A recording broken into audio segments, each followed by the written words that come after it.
Hi, my name is Janvi Karek. I'm the co-founder, principal architect and interior designer at Urbanless Design Studio, Ahmedabad.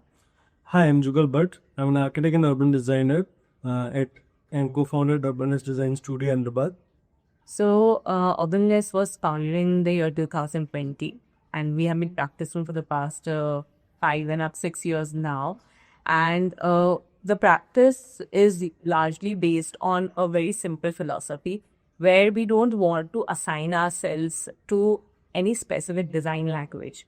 So, when I say language, it's not only about what style of work that we are doing, but integration of all three formats, or rather, we would say like architecture and interior design. It's more like a complete one piece.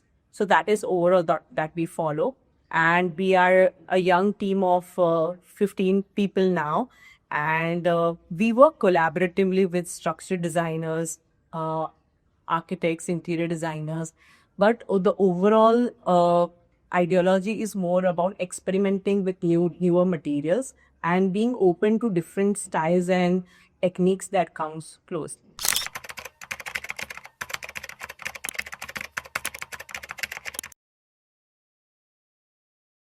So for art, I would say our undergrad has played a major role. Since our undergraduation was together as both of us, traveling was a very integral part of our entire curriculum. And that's where we got exposed to different types of art and techniques. And for us, as a practice as well, I think craft and the integration of craft techniques is what I think the entire ecosystem of art goes with that. So when I say crafts, it also means that how are we integrating that specific technique to that space that we have designed altogether. Along with that, I think the background that we have had and being like grown up in city like Ahmedabad, where you see a lot of cultural and heritage references, that is also something that has played a vital role for us. I also feel that art is something not is related to a person at least. Art is also related with various types of era itself. So when we travel along the various zones in the various continents of this world, we also see the variety of arts. I feel that art is also not related to one art piece. It is also related to a streetscape that is a part of a building fabric itself. So art in interior design and art in architecture means a lot of difference in terms of the meaning itself. So our background comes when my entire ideology of incorporating art in terms of architecture is not just designing the art pieces, but also sculpting the shape of the buildings or a variety of creating other spaces through the art as well.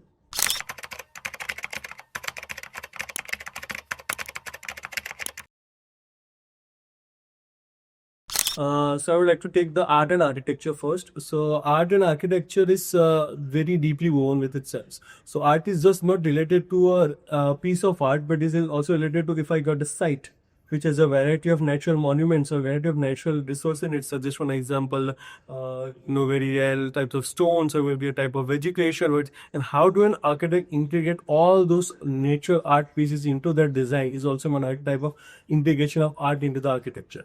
If I give an example of any good architects, then Jeffrey Bao from Sri Lanka, how their buildings are still resonate the same.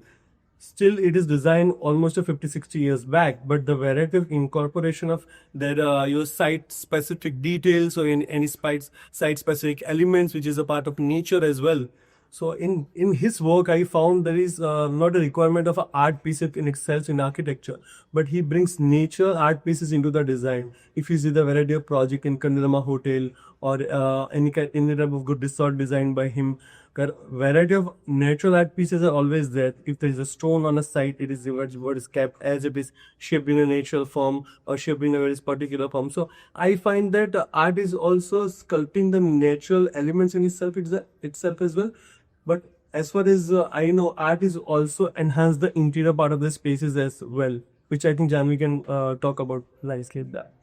So I really feel so I can term this as contextual art rather, where the context is so powerful. Rather, you look at it from point of view that itself becomes the art, and the placement of your design is around it. In terms of interior as well, because now for interior there's a shell, and then you are filling it up with something that we can come with it as art. But I think as designers, we always try and look at it from a point of view where what if this piece is not there? The room should not look the same, right? Whereas, what if this piece is there, but at the same time, it is woven intuitively so much that its presence is something that brings the entire essence to the room. So I think that's how you look at it.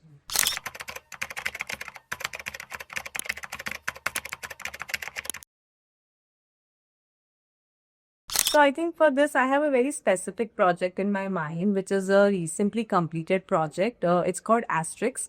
It's a cafe based out of Ahmedabad. And I think the client brief was very clear to us that we want a black aesthetic, bold expression, which is slowing down to you as an experience. Now, to create that, like we went in all gold with an entire black theme cafe. Now, the idea was how do you define something which has no light into it because it's all black. So, the entire, I think the conceptualization came into the picture with the help of light. And I think light became our sculpture, light became our art, it became something as a part of the creative process where the textures and I think the finishes of all the materials were chosen so carefully that the play of light and shadow with that specific material, that became the entire art for that project. Apart from that, I think we also brought in an artist who sculpted a few pieces of art on site for us.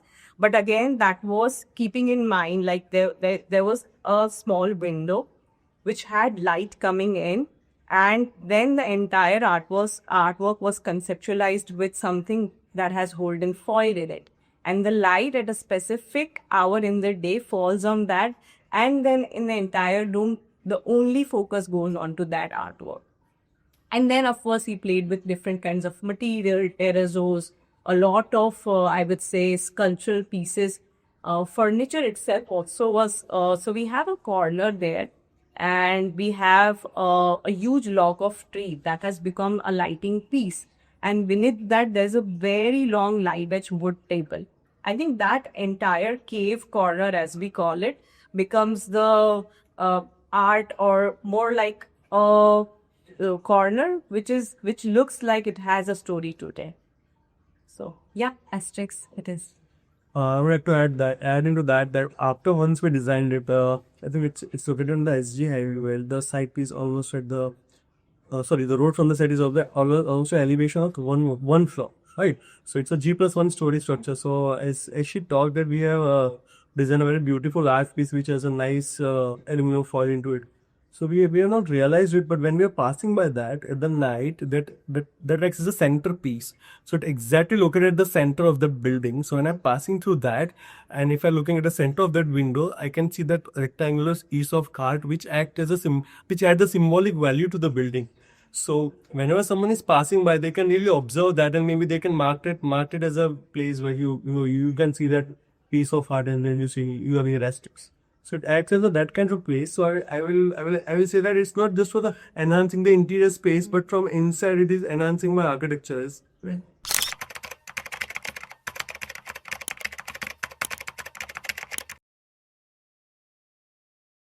So I think there are two phases to this. I'm sure we must have come across with the clients, who have a very, I would say, lesser kind of exposure to art. And then there are different kind of clients that we have worked with in the past where the entire conversation began with art and then the further requirements were narrated, right? Where so I narrate to you about the scenario one. So how do we advocate that is something we try and design spaces where we can make them understand what is that presence of art doing to your space. Because when you are allocating X budget to your project, we always try and make them understand that this, at least let's begin with, let's say X amount of percentage to procure that art, because the space won't be complete without that.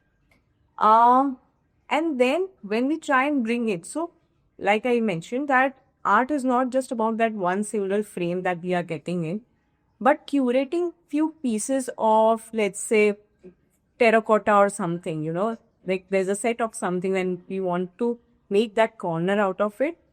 The entire envelope is designed in a way that will house that.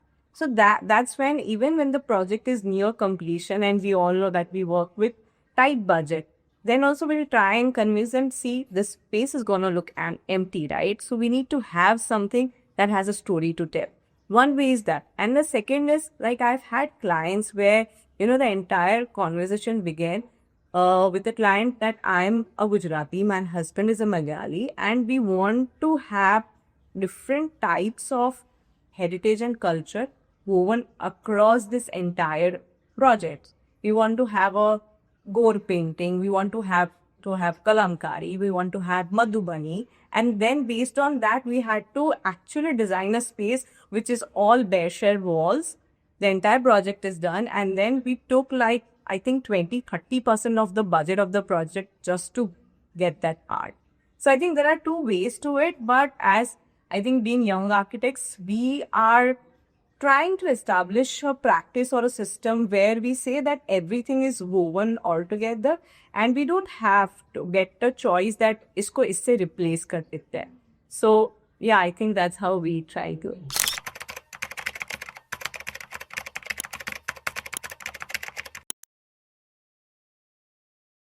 Yeah, actually, selection of art plays a very, very vital role. It is always we can say contextual. So it's the soul of the project. So you need to identify what is the soul of that project, right?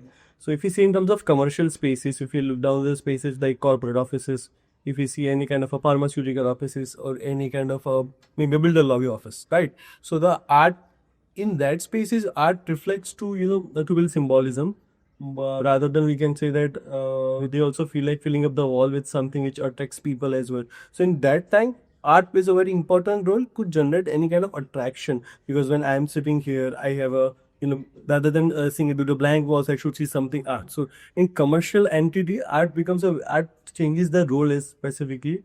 Against that, if you see in hospitality, if you go to any kind of a good resort or a villa or something where art is very very deep and special, it is also about sculpting various sculpture pieces as well, right? So art changes its definition, but in my opinion, when it comes to private spaces like residential spaces, so in a residential spaces specifically, art reflects the personality of that person, or that we should say that it should reflect the personality of that person. So when we design the private residency, so my role in that project maybe as an architect is to create something a good and fantastic spaces when interior designers can come and design a beautiful walls and furniture pieces, right? So in specifically in the private spaces, art is a kind of a reflection and the emotion of that people, and our role as an architect and interior designer is to identify that soul or emotion inside that person, which may be a hidden or which they cannot see but we can see, right? And to procure something which maybe of 6 or 8 months after, once you're designed and we are gone,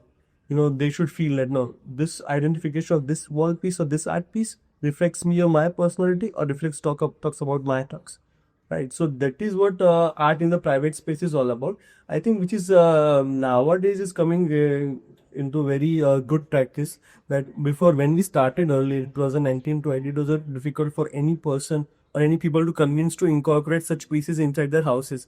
But nowadays, due to social media, due to accessibility, due to people roaming around more and more inside the city and outside the city as well, so now they have good awareness that if I have to incorporate something inside my house so that it reflects something. So there is always that one idea. Hey, please keep the budget around that so that we can incorporate something. But going one step ahead, to identify what to put there is our job, and to identify what they will like or they will not like, which is maybe hidden or still they are discovering. So that is what the art in the private space is all about. Where versus in commercial, if I end the argument in a way that it is all about glorifying that space, but still keeping that in mind, that how that impression will be to the various type of public spaces will offer. So like you said.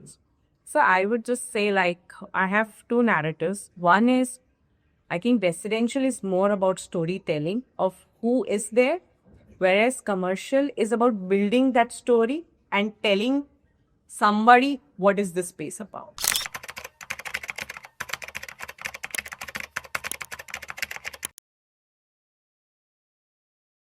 Whenever we are sourcing, like I mentioned, whenever actually we are designing, the sourcing begins right there. That if we are trying to make a space which has a story to tell, how an artwork can complete it. So that's one idea of it. And then sourcing is also about what medium or technique that we are looking at. Is there something which has a lot to do about colors or a lot to do about textures? Or if it's both, then what media would work with that? One is that. But like I said, our background is more about designing the spaces. So definitely even, we work closely with interior stylists as well whenever we are completing the project. At that point also we feel that, yeah, we could have thought about this at a very early stage. And I think that is where the art advisors could come into the picture, where, we are actually deciding the conceptualization of that space, where you can say that, yeah, this is what will go over here. Because again, as designers, our exposure is going to be limited compared to an art advisor, where, what kind of media are there, what kind of, what are the artists that are available, or like you were saying that, there are so many cities and towns that are there in India, we don't even know, and who is working on what. I think that exposure is something that can really help us as a design fraternity.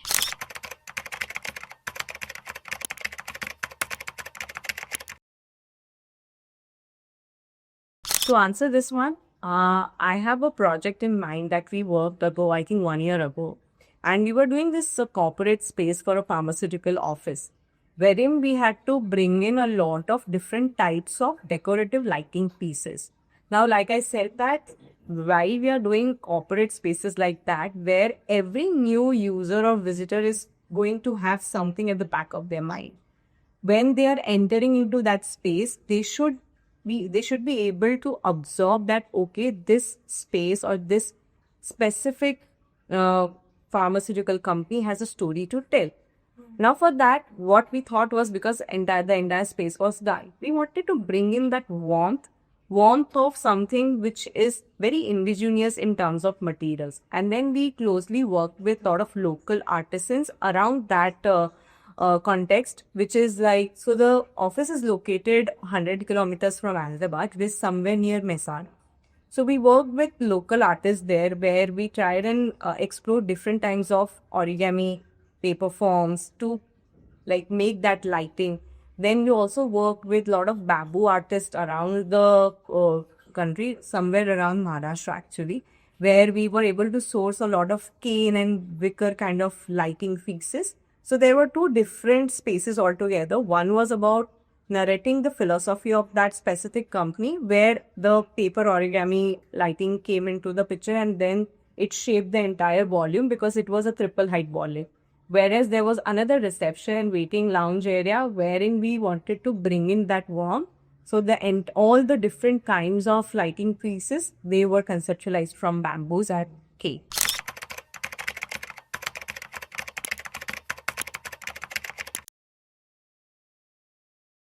So I think as design fraternity, there are two things that comes to my mind. One is of course collaboration.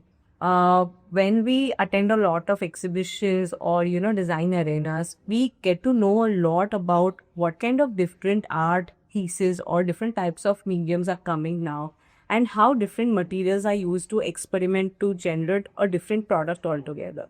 So, and nowadays a lot of designers are actually bringing in that as this entire ecosystem. But then I also feel that a lot needs to go in the education part also, where you have awareness or at least an exposure to what different crafts are there in India to begin with. What are the different materials that are there? So like when I teach my students also, so I'm a visiting faculty at CEP University, and I teach a lot of masters in interior design students. And then we work closely with different types of arts and crafts.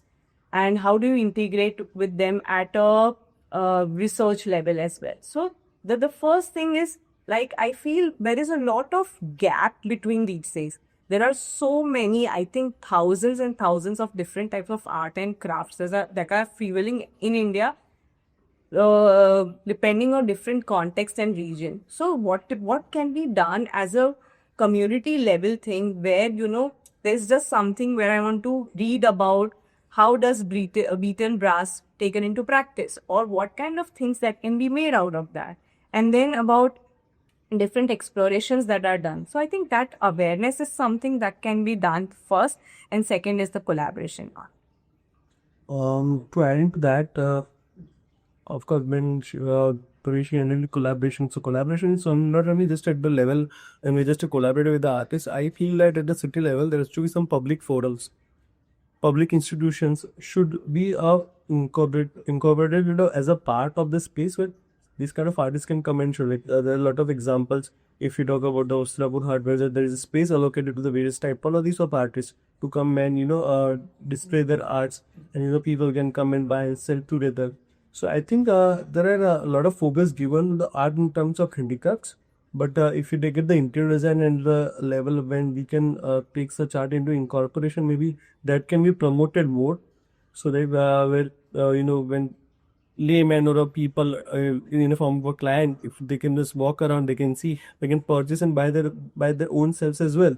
So sometimes it's not necessary for the designer or art advisor should advise them to be a kind of take this kind of a pieces into their consideration, but maybe awareness and maybe a more and more display should be planned in a way that but people can also get self-aware, and then people can also start purchasing those kind of pieces of art. So when maybe in the future client comes to us, can definitely come to us and saying that let's design my home.